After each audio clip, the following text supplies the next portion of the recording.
Hello, bienvenue sur la page Floraison Vitale. Ici Phoebe Noubissi et nous allons nous entretenir sur Sois toi-même. Sois ce que Dieu dit que tu es. Si je demande à une personne qui es-tu? Si moi-même je me pose la question qui suis-je? Qui suis-je? Qui es-tu? Probablement une personne va répondre whatever, je suis Lucien, je travaille à la banque. J'ai tel nombre d'années d'expérience, j'ai tel diplôme, expert comptable, etc. La personne va m'étaler son CV.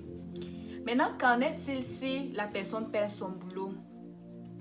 Est-ce que l'identité de la personne va changer?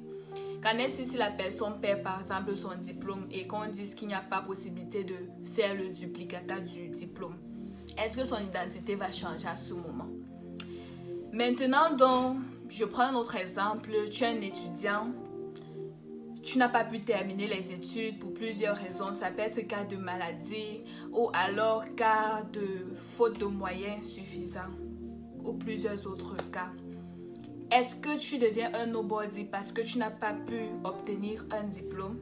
Autant de questions qui nous remettent en question. Quelle est notre véritable identité? Qu'est-ce qui constitue mon identité? Qu'est-ce qui me définit? Qu'est-ce qui définit qui je suis? Est-ce que c'est ce que je possède? Est-ce que ce sont mes diplômes? Est-ce que c'est l'école où j'ai fréquenté? Est-ce que c'est ma classe sociale qui définit qui je suis? Autant de questions.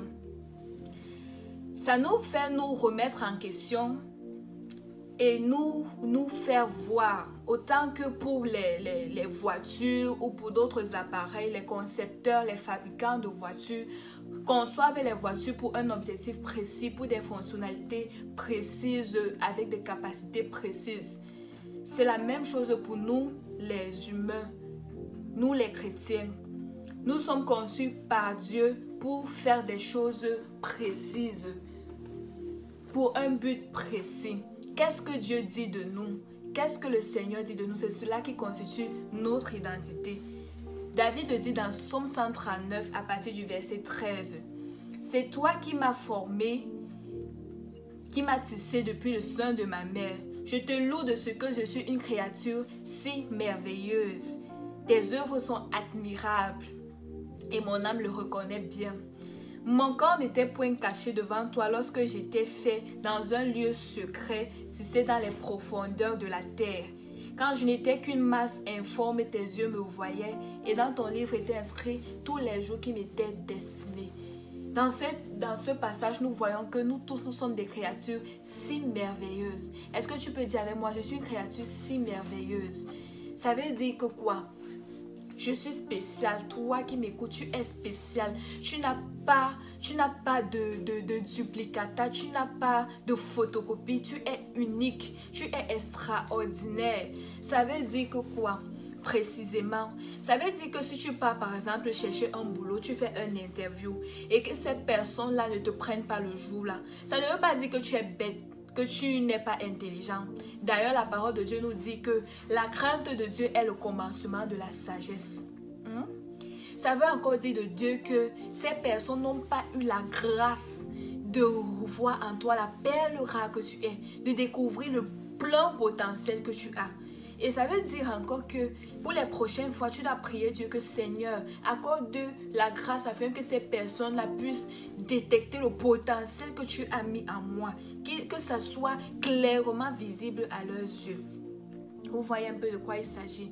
Ça veut dire que tu ne dois pas te comporter parce que tu ne dois pas te comporter en fonction du regard des autres. Tu ne te vois pas dans le regard des autres. Ce n'est pas parce qu'une personne te regarde en bas, on te dit que tu es trop court ou tu es trop géant.